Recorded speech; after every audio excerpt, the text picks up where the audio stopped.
All right, we're back for another chapter in An Easy to Understand Guide for Defeating Darwinism by Opening Minds. This is by Phillip E Johnson. And before I get started, I've got my hair up in a ponytail and then I've got it curled. And it's not curled, it's rollered, but you can't see the rollers. And that's because they're not supposed to show. So just know this is intentional. Okay, we're on chapter 5. Intelligent design. It's snowing. Oh my gosh, it's snowing out my window. Ugh, I'm excited. Everything is shut down or has begun to close. And it's only Thursday, so it's going to be an interesting weekend. Okay, let's get started. George C. Williams is not as well known to the public as Richard Dawkins or Stephen Jay Gould, but he is one of the world's most respected and influential evolutionary biologists. He is best known for pioneering the quote-unquote gene selection version of Darwinism, which was popularized by Dawkins in The Selfish Game. The Selfish Gene. Very briefly, gene selectionism says that natural selection selects genes, not whole organisms. However fit a plant or animal may be, in the end it dies and returns to the dust of the earth. What remains are genes encoded in DNA. What remains encoded in DNA? What remains are its genes encoded in DNA, because the genes were passed on to the next generation in the process of reproduction. This means that genes, rather than bodies or minds, are the central actors in the evolutionary drama. The story of life then goes something like this. The story of life, starring Gene. In the beginning, there was a naked gene that somehow evolved from a chemical soup. This gene had two important properties. It could reproduce by copying itself, and it could engage in some sort of chemical activity analogous to eating. Mistakes were made in the copying process, so the descendants of the first gene had varying capabilities, those that were better at eating and especially reproducing, left more offspring than the less proficient sisters and cousins, and so the Darwinian process of natural selection, could begin. Eventually, some genes learned to make bodies in a process we now call embryonic development. As applied to humans, that's the development of a baby in the mother's womb. Those genes that could make bodies had a competitive advantage in the struggle for survival, all the more so as their bodybuilding capabilities improved. A slogan humorously captures the basic idea. Quote unquote, a chicken is just an egg's way of making another egg. Gene selectionists talk and write as if genes can think and plan strategies for survival. They do not mean this literally, of course, but as a metaphor for a process that is directed only by the blind force of natural selection. In brief, the gene selection theory posits, P-O-S-I-T-S. Okay. Posits that particular types of genes improve their own chances for survival by making or improving organisms that are themselves good at surviving and reproducing. Natural selection thus ensures that the world will be dominated by those types of genes that happen to be good at making plants and animals that are good at passing their own genes on to descendants. Gene selectionism is an example of what philosophers call reductionism. Boy, that sounds familiar today, doesn't it? Reductionists claim that everything, including our minds, can be reduced to its material base. For example, Dawkins has written that the discovery of the structure of DNA and its genetic code has dealt the final killing blow to the belief that living material is deeply distinct from non-living material. Life is matter and only matter. Dawkins does not flinch from applying this philosophy to human beings. We are survival machines, robot vehicles blindly programmed to preserve the selfish molecules of DNA known as genes. The only purpose of life is DNA survival. A person is nothing more than DNA's way of making more DNA like itself. That's materialist. That's materialistic reductionism, as articulated by Richard Dawkins, today's most influential evolutionary biologist. Information and the Word. Although George C. Williams did more than anyone to develop the gene selection theory, he seems to be having second thoughts about underlying reductionism. In a 1994 book, supplemented here by an interview published in 1995, he endorsed the very different idea that life contains a distinct non-material component called information. Because this subject is so important and controversial, I had better quote his exact words, and they are as follows. Evolutionary biologists have failed to realize that they work with two more or less incommensurable domains, that of information and that of matter. These two domains can never be brought together in any kind of the sense usually implied by the term reductionism. The gene is a package of information, not an object. The pattern of base pairs in a DNA molecule specifies the gene, but the DNA molecule is the medium. It's not the message. Maintaining this distinction between the medium and the message is absolutely indispensable to clarity of thought about evolution. Just the fact that 15 years ago I started using a computer may have had something to do with my ideas here. The constant process of transferring information from one physical medium to another, and then being able to recover the same information in the original medium, brings home the separability of information and matter. In biology, when you're talking about things like genes and genotypes and gene pools, you're talking about information, not physical, objective reality. That's the end of that quote. Williams uses the novel Don Quixote, T-E, so it's Quixote, as his example of the matter-information duality.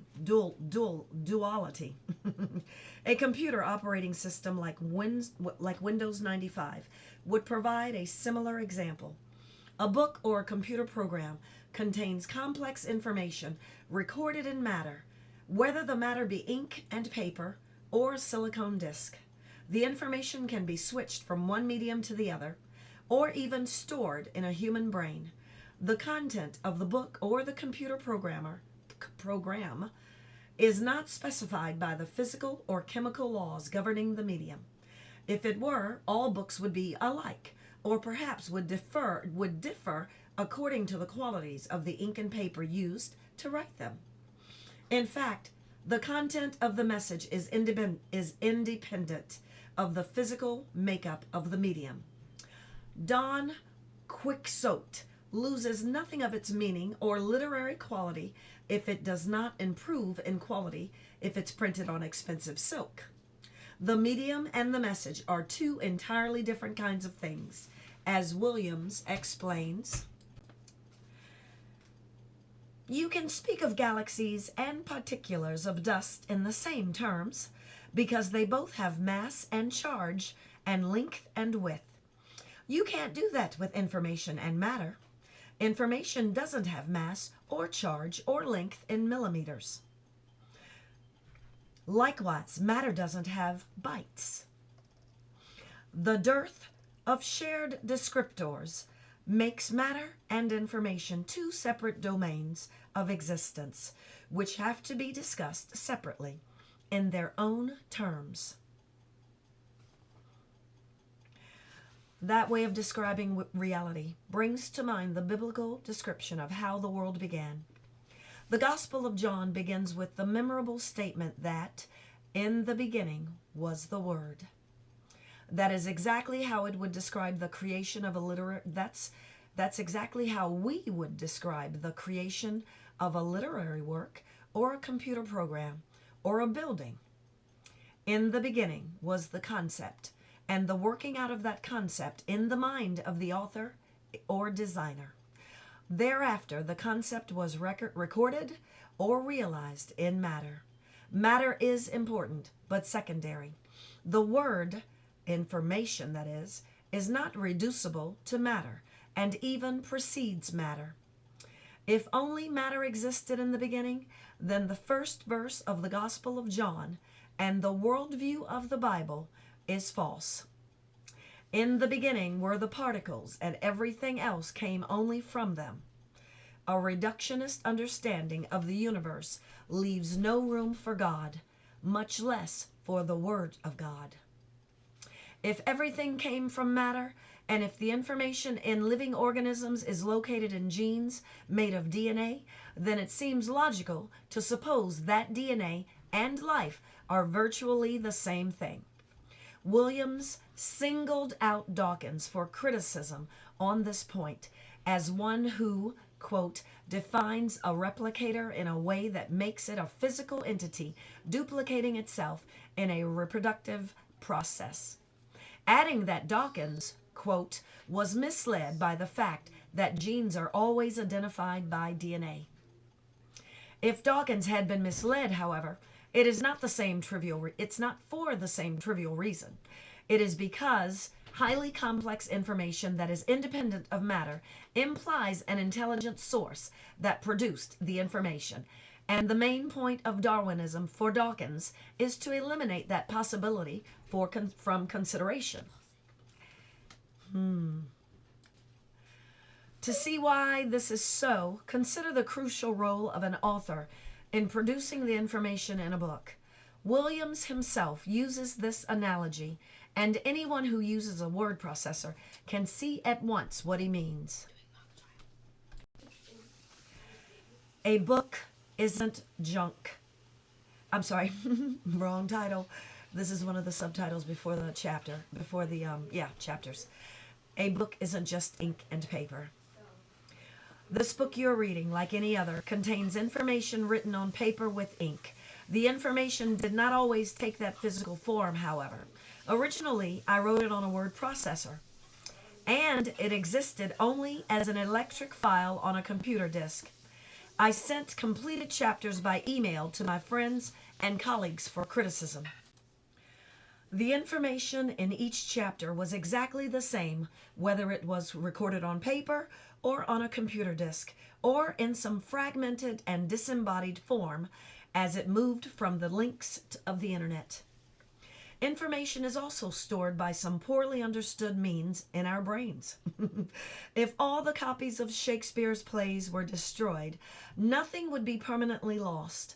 Actors who had learned the roles could easily recreate the text from memory. Such examples tell us that information is an entirely different kind of stuff from the physical medium in which it may be recorded, temporarily recorded. Temporarily recorded. It would be absurd to try to explain literary quality or meaning of a book as an emergent property of the physical qualities of its ink and paper. The message comes from an author.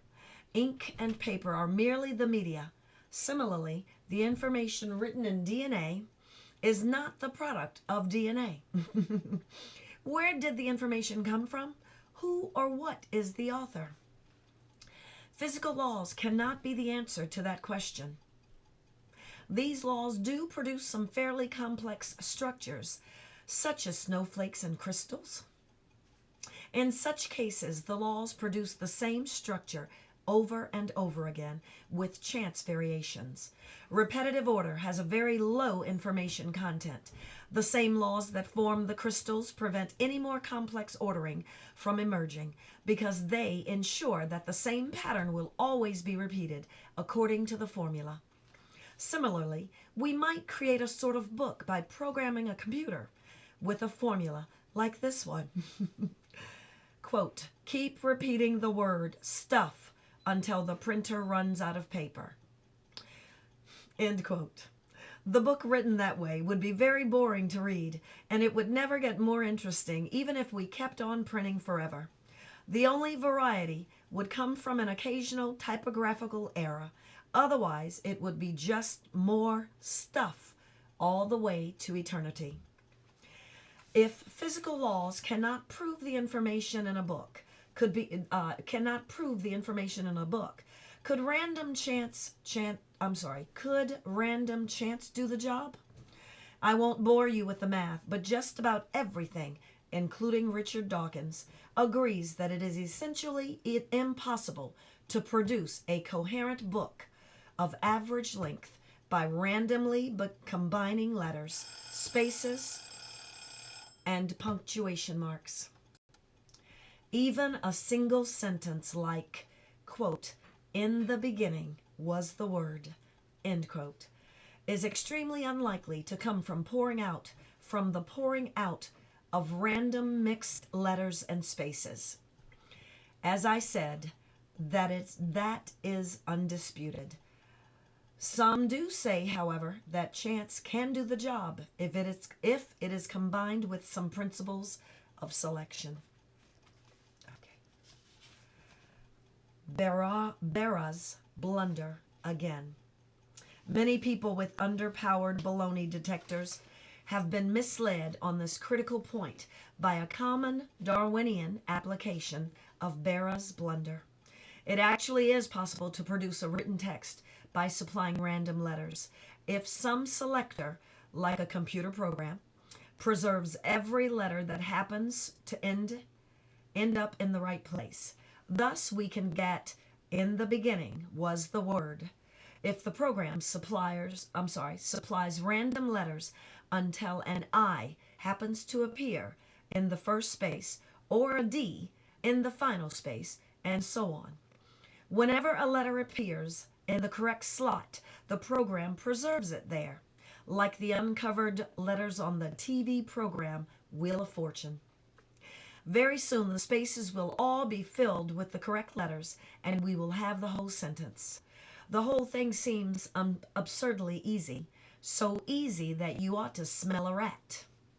With a fast enough computer generating thousands of random letters a second, we can reproduce the whole Bible in a matter of hours, plus the Chicago telephone directory as a bonus. All we have to do is write the Bible and whatever else we want into the computer's memory first, and have the computer preserve the desired letters in the right places until all the spaces are filled. Richard Dawkins actually uses examples like this to illustrate the creative power of natural selection, and his readers apparently don't see that it's just a joke.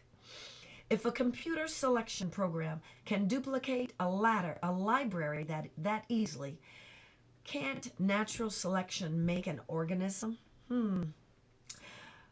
You probably have spotted the trick already, but I'll explain it just to make sure. Computer selection, like automobile design, illustrates intelligent planning, authorship, not chance or survival of the fittest. It is just as if an author were writing the target phrase, except that the author has to wait a bit for the right letters to appear in the right spaces. The first letters to appear are meaningless, and the computer knows which ones to select only because it has the target text in its memory. Natural selection, on the other hand, is supposed to be mindless and hence incapable of pursuing a distant goal. If natural selection could preserve a presently meaningless mutation because it might become useful later on when other new mutations occur, this would imply that evolution is a purposeful process supervised by pre-existing mind. As we've seen, supervised evolution is a gradualist version of creationism. As materialists use the term, it is not evolution at all. Let's review what we know. So far, we have the following basic points. First, life consists not just of matter, chemicals, but of matter and information. Second, information is not reducible to matter, but it is different. It's a different kind of stuff altogether. A theory of life thus has to explain not just the origin of the matter, but also the independent origin of the information. Third, complex, specified information of the kind found in book or a biological cell cannot be produced either by chance or at the direction of physical and chemical laws.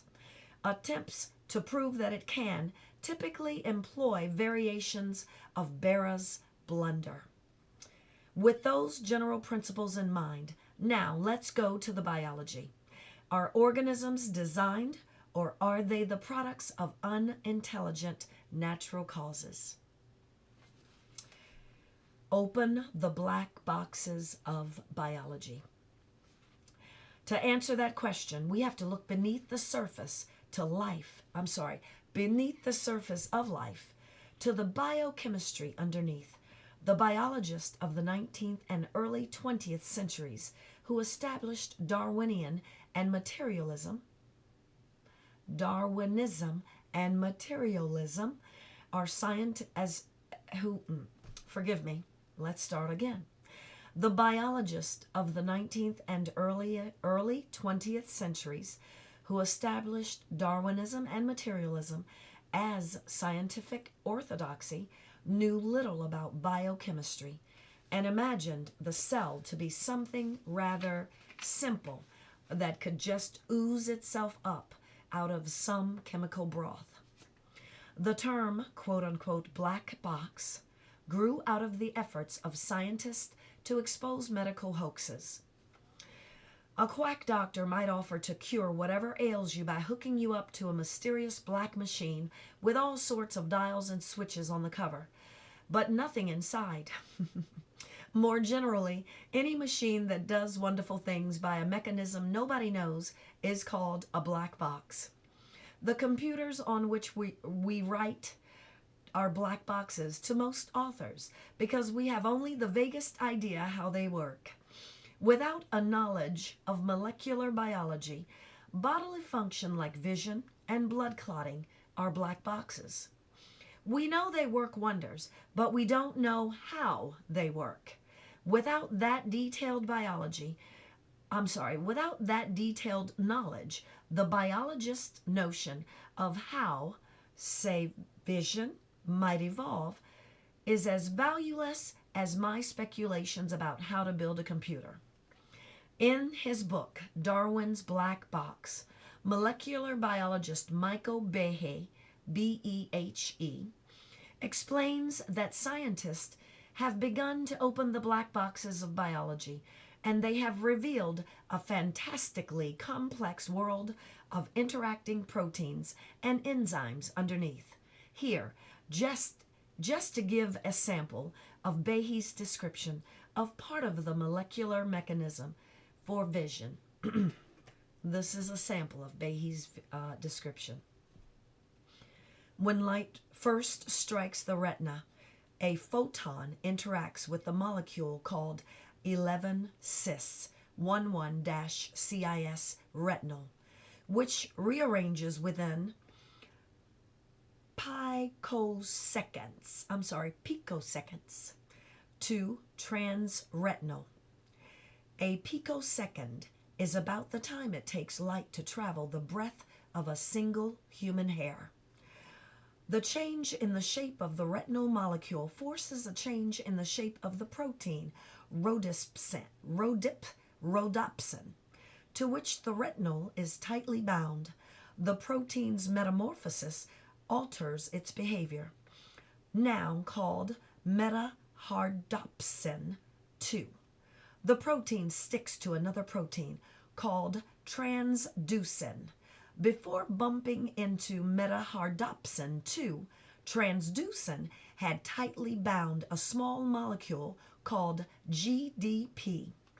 But when transducin interacts with metahardopsin 2, the GDP falls off, and the molecule called GTP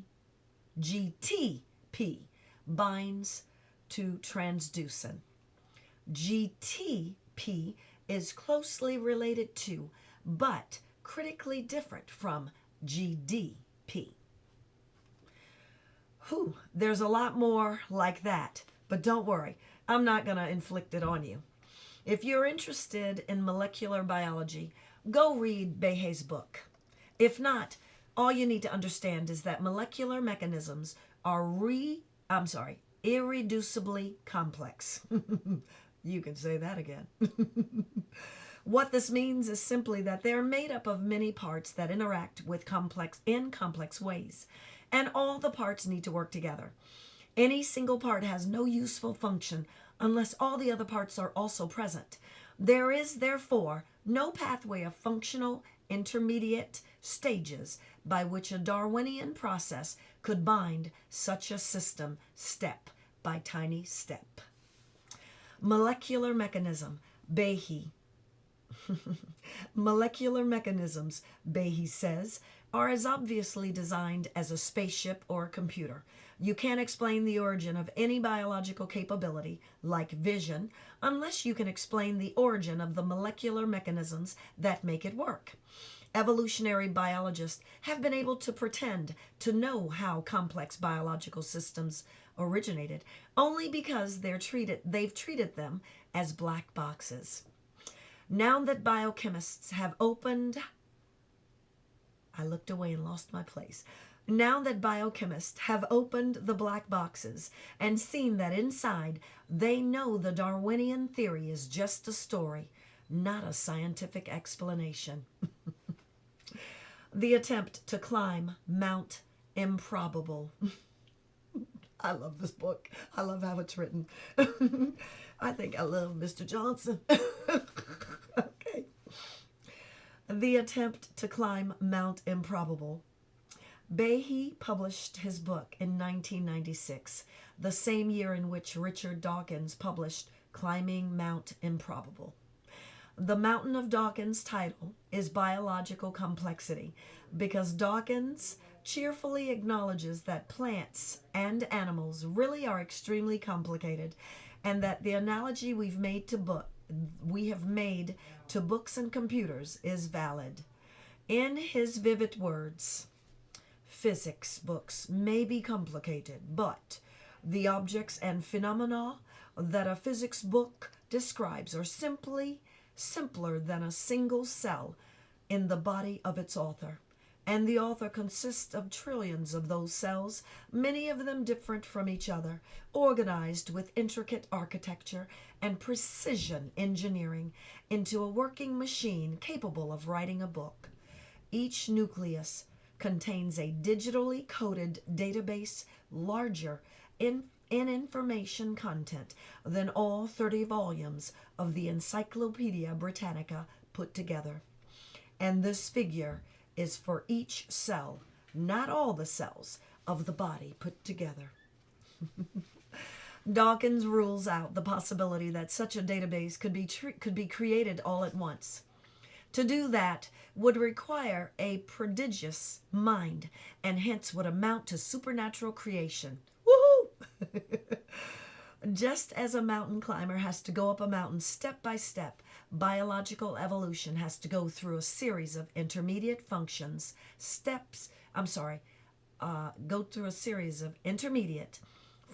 steps in order to create each biological system, including the mind and body of the author of that physics book. Each step represents a random mutation, usually defined as a copying error in the reproduction of DNA. This means that the steps must be very small indeed, because mutations that are large enough to have visible effects on an organism are nearly always harmful or even fatal. We may not see the intermediate steps today, but every Darwinist must believe that they once existed as actual living organisms. If such a thing as truly irreducible complexity actually exists, Darwin concedes, then the functional intermediate steps could not have existed, and Darwinism is not true. Who is right, Dawkins or Behe?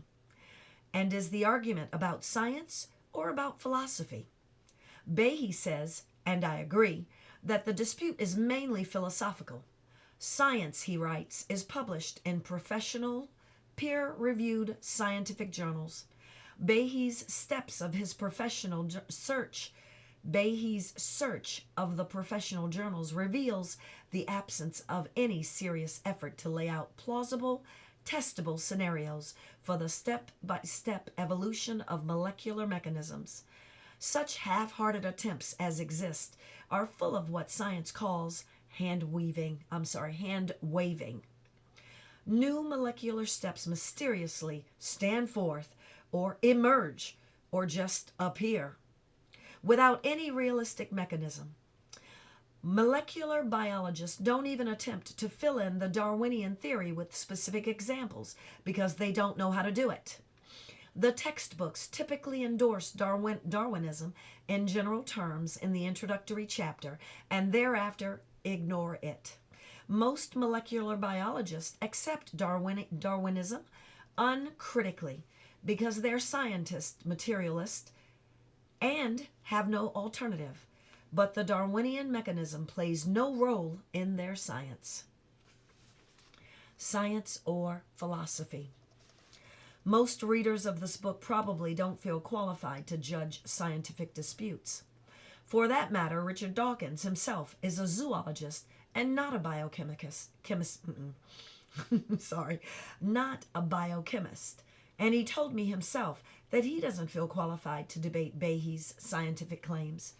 What you and I and Dawkins can judge is whether Behe is right about the state of knowledge among molecular biologists.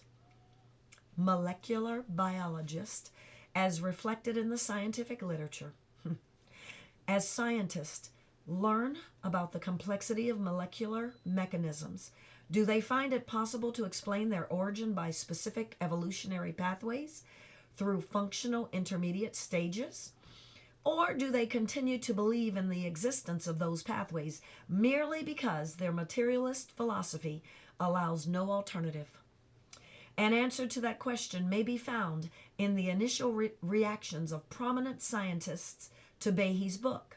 Molecular biologist James Shapiro of the University of Chicago agreed with Behe that the Darwinian theory cannot explain molecular complexity.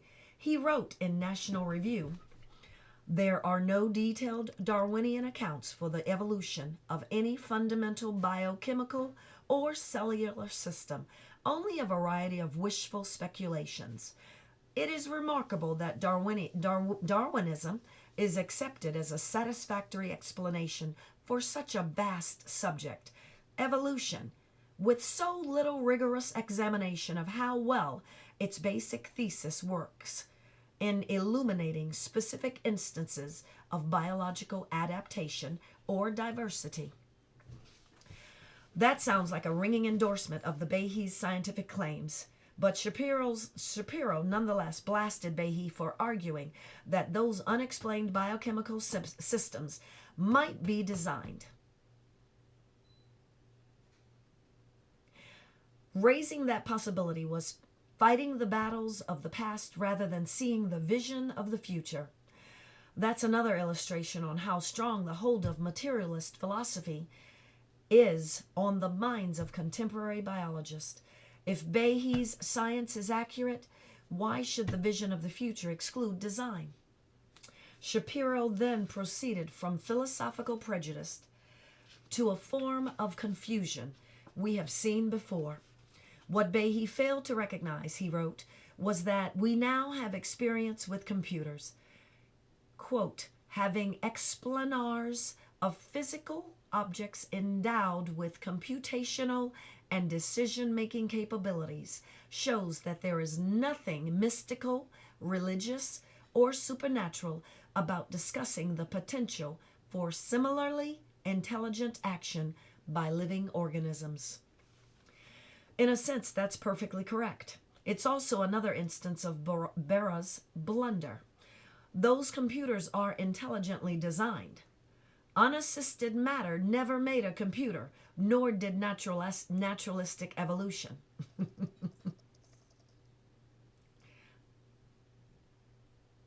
Okay.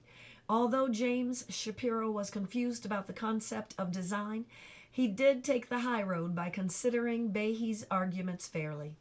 Another prominent University of Chicago biologist, Jerry Cohn, writing in his prestigious British journal, Nature, ended his review with attacks on biblical fundamentalists trying mightily to leave the impression that what is at issue is preserving the independence of science from religious control. Behe is a Roman Catholic who has no religious objection to Darwinian evolution. His argument is simply that Darwinian mechanism has no scientific merit in molecular biology. Neither Shapiro nor Cohen, Coyne, contradicted Behe on any scientific point. Their objections were entirely philosophical or based on a failure to comprehend the concept of design. These reactions illustrate the thinking problem that I described in the preceding chapters. There are two definitions of science at work in the scientific culture, and a concealed contradiction between them is beginning to come into public view. On the one hand, science is dedicated to empirical evidence and to following that evidence wherever it leads. That is why science had to be free of the Bible, because the Bible was seen to constrain the possibilities scientists were allowed to consider. On the other hand, science also means, quote unquote, applied materials philosophy. Scientists who are materialists always look for strictly materialistic explanations of every phenomenon, and they want to believe that such explanations always exist. This raises the question, what will the scientists do if the evidence starts to point away from materialism and toward the possibility that a creator is necessary after all? Will they follow the evidence wherever it leads, or will they ignore the evidence because their philosophy does not allow it to exist? Most scientists won't discuss the possibility openly. One who has enough self-confidence to do it is the famous Harvard geneticist, the Marxist Richard Lewontin, Lewontin, one of the most influential biologists in the world. Lewontin has written, "It is not that the methods and institutions of science somehow compel us to accept a material explanation of the phenomenal world, but on the contrary, that we are forced by our priori adherence to material causes to create an apparatus of investigation and a set of concepts that produce material explanations, no matter how counterintuitive, no matter how mystifying to the uninitiated. Moreover, that materialism is absolute, for we cannot allow a divine foot in the door. The eminent Kant scholar Louis Beck used to say that anyone who could believe in God could believe in anything. To appeal to an omnipotent deity is to allow that at any moment the regularities of nature may be ruptured, that miracles may happen." Sound good to me? No, it doesn't. I meant that last part. Sounds like it's true. Sorry, didn't mean to put that in there. All right. In other words, evolution is not a fact. It's a philosophy. The materialism comes first, a priori, and the evidence of interpreted the evidence is interpreted in light of that unchangeable philosophical commitment. If the evidence seems to go against the philosophy, so much the worse for the evidence. To the materialist, putting up with any amount of bad practice in science is better than to let that divine foot in the door. Materialism and the mind. The contradiction between materialism and reality arises frequently in biology, but it is most inescapable when we consider the human mind. Are our thoughts, quote unquote, nothing but the products of chemical reactions in the brain? And did our thinking abilities originate for no reason other than their utility in allowing our DNA to reproduce itself? Even scientific materialists have a hard time believing that. For one thing, materialism applies to the mind.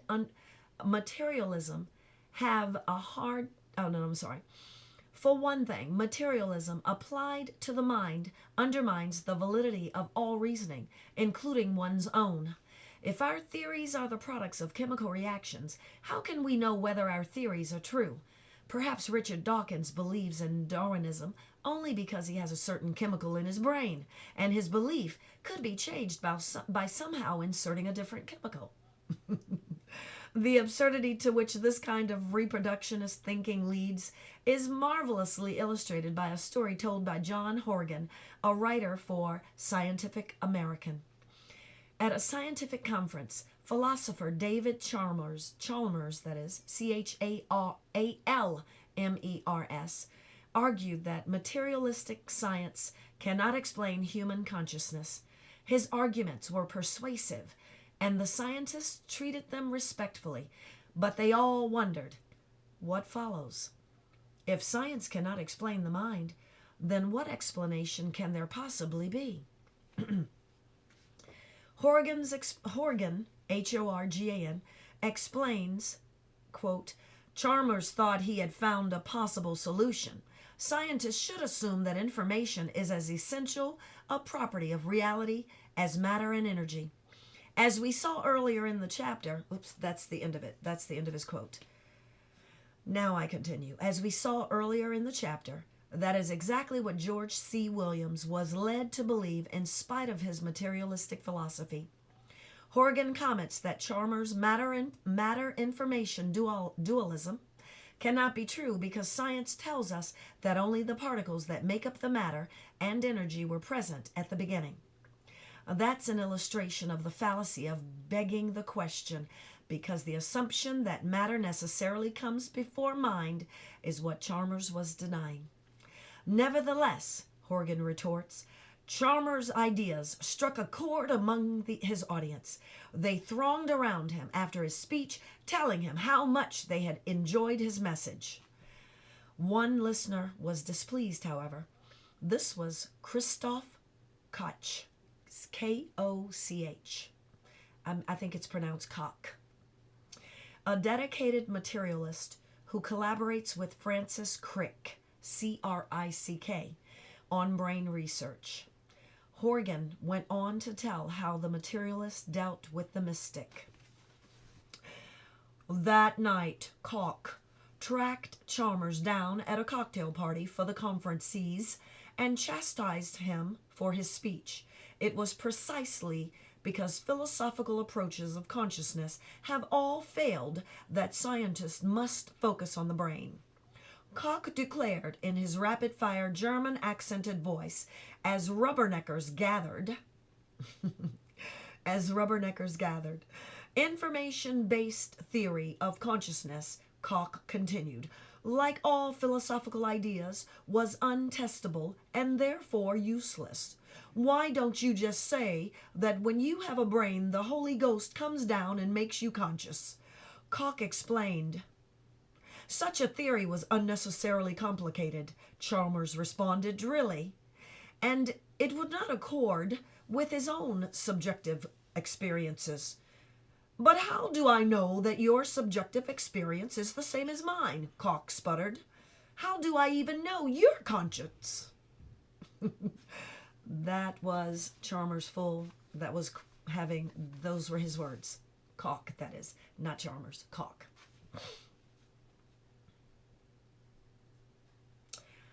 That was Horgan speaking regarding Cock, that is. He was quoting Cock, and at some of that. He was stating what Cock said at the end of the night when Cock tracked down Chalmers. Sorry about that. Okay. Cock went on to admit to Horgan that he actually agreed with Chalmers that science cannot solve the consciousness problem. What this means to him is that consciousness must be meaningless or illusory. How do I even know your conscience? He reported to Horgan. He repeated to Horgan. Indeed, for that matter, maybe Cock himself is permanently asleep and is just dreaming that he's conscious. Perhaps his thoughts are just illusions that his DNA has programmed into his brain to encourage him to make more DNA. A true believing materialist will embrace even madness if the only alternative is to give up materialism. Gosh.